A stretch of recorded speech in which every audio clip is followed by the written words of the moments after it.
ইকামত এবং মসজিদে আজান ও ইকামত, আমাদের আজান হয় মসজিদে মুসল্লিদেরকে আহ্বান করে আসার জন্য।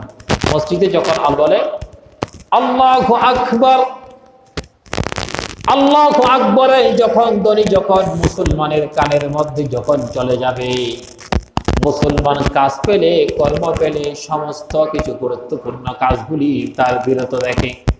অফিসের মধ্যে সিগনেচার করার জন্য বাকি সমস্ত যত গ্রহণযোগ্য যত বেশি উন্নত মানের কাজ আছে সমস্ত কাজগুলি বন্ধ করে দিয়ে, এবং কি আপনার সব থেকে গুরুত্বপূর্ণ কাজগুলিকে বন্ধ করে দিয়ে আপনি যদি মসজিদের দিকে চলে আসেন, আল্লাহ আপনাকে ওই মসজিদে আসার জন্য যে বের হলেন, প্রত্যেক কদমে কদমে আল্লাহ আপনাকে 10টা করে নেকি দান করবেন। সুবহানাল্লাহ।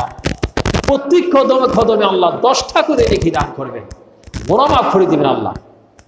এরপরে যখন আপনি মসজিদের যখন বাহিরে মাঠ থেকে যখন কদমটা দেওয়ার জন্য মসজিদে যখন আপনি কদম দিলেন, যখন তখন বলেন আপনি আল্লাহুম্মা ফতাহলি আবওয়াবার রাহমাতি। ওয়াল্লাহ, এটা আপনার একটি জায়গা, দুনিয়ার সমস্ত জায়গা কিন্তু আপনার জন্য আমাদের জন্য আপনি রেখেছেন, এটা ইবাদতের জন্য আপনি নির্ধারণ করে দিয়েছেন।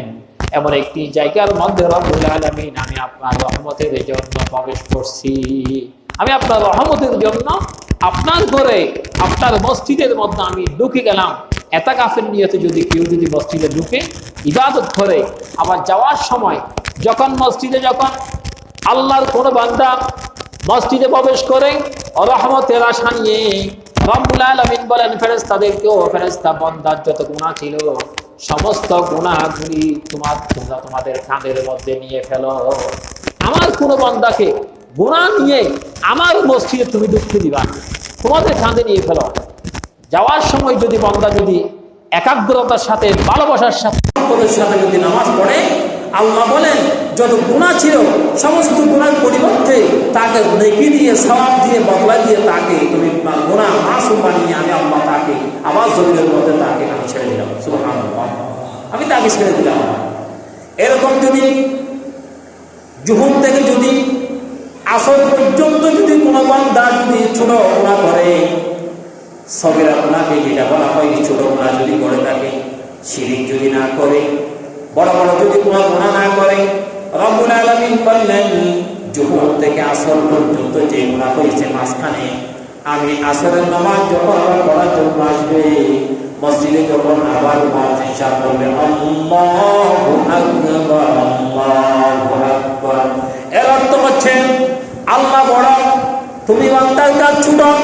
আল্লাহ বড়, তোমার কর্মকাণ্ড, তোমার অফিস, তোমার আদালত, তোমার সিদ্ধান্ত, তোমার রাজনীতি, তোমার সমাজনীতি সমস্ত কিছু তোমার মিছিল ভেঙে সব কিছু আল্লাহর আওয়াজের চাইতে আল্লাহর ডাকের চাইতে ছোট। যত বড় মিছিল হোক মিটিং হোক, যেখানে মিছিল হবে মিটিং হবে, আজান শোনার সাথে সাথে বান্দাকে আগে আল্লাহকে সিজদা দিতে হবে।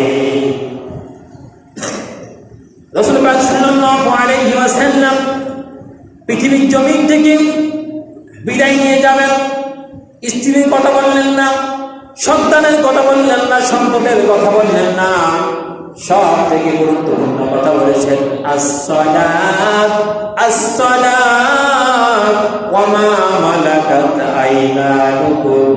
বান্দা বান্দানি সাহাবায়ে কেরাম, সব থেকে তোমাদের জন্য গুরুত্বপূর্ণ হচ্ছে নামাজ।